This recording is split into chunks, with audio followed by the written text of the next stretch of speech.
Dans le Nouveau Testament, il y a deux récits de la Passion miraculeuse. Ce premier se trouve dans l'Évangile de Saint Luc au chapitre 5. Il s'agit du moment où Jésus se rend sur le bord du lac de Galilée, Génézareth, Tibériade, toute une série de noms qui ont été accordés à cette espèce de mer d'une telle importance pour la vie des peuples qui y gagnaient leur vie. Jésus se rend au bord, il regarde ces hommes qu'il a sûrement connus pendant de longues années, il se peut qu'il a grandi même avec eux. Et puis eux, ils font la pêche sans succès. Et Jésus leur lance un appel, avancez en eau profonde, allez plus loin et jetez les filets de nouveau. Ce qu'ils font. Et puis le résultat en est que le filet est rempli, totalement rempli. Et ceci symbolise le fait que ces hommes deviendront des pêcheurs d'hommes. Les poissons ne sont qu'un symbole de toute l'activité apostolique que ses disciples vont assumer par la suite de la résurrection du Christ et de la Pentecôte, afin d'aller dans le monde pour pêcher des hommes, pour les prendre, comme nous disons dans notre tropère de la Pentecôte, les prendre dans le filet, afin qu'eux entrent dans la plénitude de l'Église, dans la plénitude de la vie en Christ. Or, le deuxième récit se trouve dans un autre contexte, tout à la fin de l'Évangile selon Saint Jean. Chez Saint Luc, c'est au début de la mission du Christ. Chez Saint Jean, c'est tout à la fin, après sa résurrection. Les disciples, sur l'ordre de Jésus, ont quitté Jérusalem après la résurrection. Ils se sont rendus de nouveau en Galilée, ils ont repris le métier de pêcheur. Et puis, encore une fois, ils passent une nuit frustrante, une nuit vide, sans succès. Et puis, d'un coup, Jésus apparaît sur la rive. Il leur fait appel et leur demande de jeter le filet du côté droit de la barque, ce qu'ils font. Et puis, ils ramassent donc 153 grands poissons.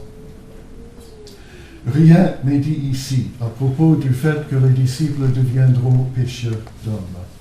Mais le sens est clair. Dans ces deux récits, le message est tout à fait pareil. Ces hommes qui, jusqu'ici, ont gagné leur vie sur un plan très modeste, fournissant de la nourriture à leur village, à leur famille, vont quitter tout cela afin de s'avancer en eau profonde, aller plus loin dans le monde pour faire appel aux hommes, aux femmes, des enfants, des personnes âgées, dans toutes les villes, tous les villages des alentours, et de là à travers le monde tout entier, afin que tous entendent l'évangile de la vie, de la résurrection, de la glorification du Christ, qui signifie aussi notre salut, notre participation totale à sa vie. Il est difficile de savoir lequel de ces deux récits est le plus original, lequel est historique, si vous voulez. On peut supposer que c'est Saint Jean qui a modifié la tradition, modifié la chronologie, parce qu'il le fait souvent. En ce qui concerne la purification du temple, qui a eu lieu à la fin de la vie de Jésus, juste avant son entrée en Jérusalem, Saint Jean place ce récit au début de son évangile. Et cela afin de créer un parallèle entre la parole du Christ à propos de la destruction du temple et sa reconstruction en 3 jours, d'une part, et d'autre part, la crucifixion du Christ, mort sur la croix, mais qui sera, lui, en vrai temple, ressuscité au 3e jour. Aussi la date de la scène, Saint Jean l'a modifiée, toujours pour des raisons théologiques. Il faut se rappeler toujours que les évangélistes n'avaient pas comme but de nous offrir une chronologie de la vie de Jésus.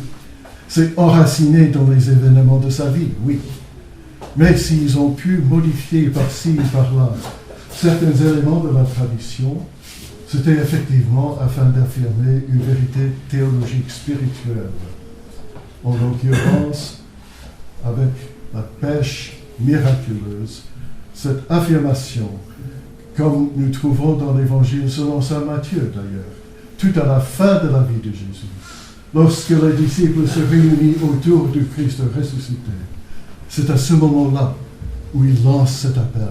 Allez dans le monde entier, enseignez toutes les nations, les baptisant au nom de la Sainte Trinité. Or, pour revenir au récit de Saint Luc que nous avons entendu tout à l'heure, il y a dans ce récit une simple petite parole que nous lisons, mais que nous oublions très, très facilement, me semble-t-il, parce qu'au premier coup d'œil, ça n'a pas beaucoup d'importance.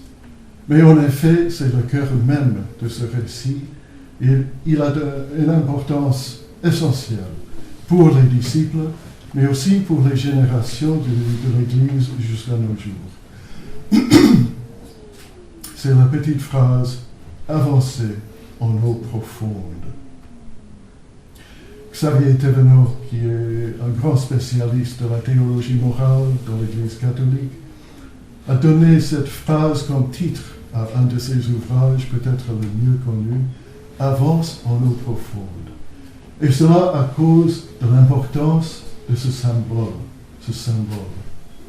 Il est facile de rester en eau peu profonde, n'est-ce pas? Et les pécheurs l'ont souvent fait, parce que la mer de Galilée était un lieu dangereux. On y trouvait la source de sa vie, mais on y trouvait aussi, souvent, la mort. Alors, il y avait toujours une ambivalence terrible pour ceux qui se mettaient en barque afin de faire la pêche. Jésus le sait. Et puis, il lance cet appel à Pierre, « Va plus loin ». Il faut qu'il aventure afin d'entrer dans le lieu où il trouvera ce qu'il cherche. Quitte la sécurité de la rive, quitte le lieu où tu es habituellement en train d'œuvrer et aller en eau profonde. Aussi un mot symbolique, parce que ça signifie le risque. Le risque de chacun, que chacun devrait assumer dans cette vie. Les disciples, en premier lieu, en quittant leur village, quittant leur famille, quittant leur sécurité, afin de se lancer dans une aventure sans pareil, une aventure évangélique, missionnaire, afin de faire face à la persécution, au refus, au mensonge, à la violence, pour proclamer la vérité dont le monde a tellement besoin. Et ils l'ont fait.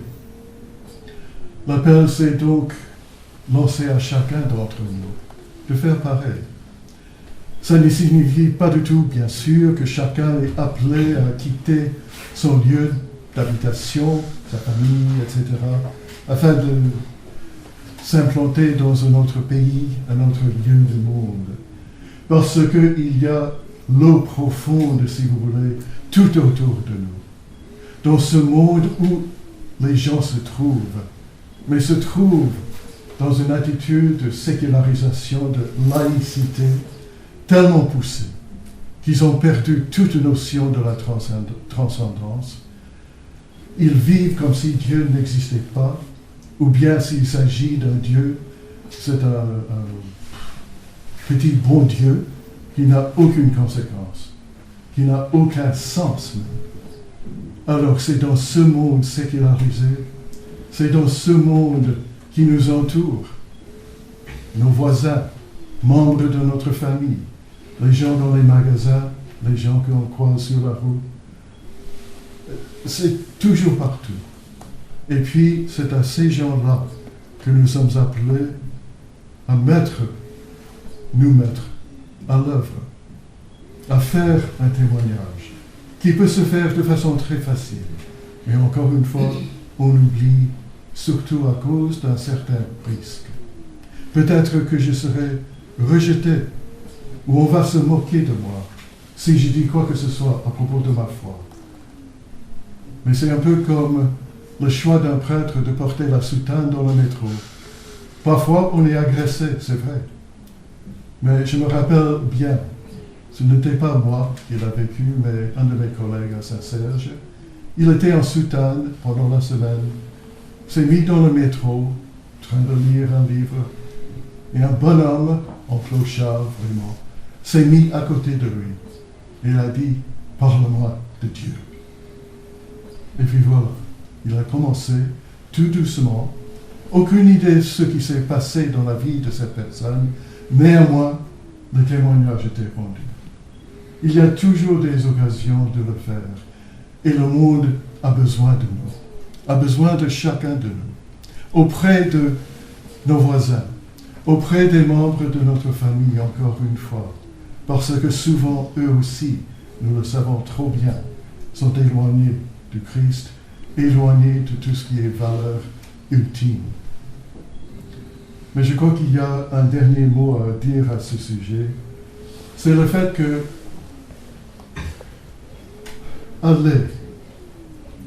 aller avancer dans les eaux profondes, c'est aussi entrer dans les profondeurs de notre propre vie. Il est facile, même en tant que chrétien, de mener une vie en sécurité, surtout aujourd'hui quand il y a tant de persécutions des chrétiens dans le monde entier. On veut se replier sur soi-même et rester dans un coin, loin du monde, loin de ce monde hostile. Et néanmoins, ce monde hostile, ce monde du refus, a plus besoin de nous et de notre témoignage aujourd'hui que jamais. Mais afin de faire cela, il faut entrer en nous-mêmes. Il faut entrer dans le vide de notre propre cœur, frapper à la porte et découvrir le miracle des miracles. C'est le Christ qui ouvre la porte pour nous faire entrer dans la profondeur du cœur, temple de l'Esprit Saint. Avancer en eau profonde, donc, c'est pas seulement faire un geste vers l'extérieur, c'est aussi nous tourner vers nous-mêmes, entrer dans le silence, dans la solitude du cœur, et découvrir la vérité proclamée à travers les siècles par les saints, que Dieu est plus proche de nous que notre cœur. Et c'est dans le fond de notre cœur qu'il lance cet appel toujours. Allez, avancez en eau profonde, afin que l'Évangile soit proclamé, afin que le monde puisse entendre la seule source de la vérité, seule source de la vie.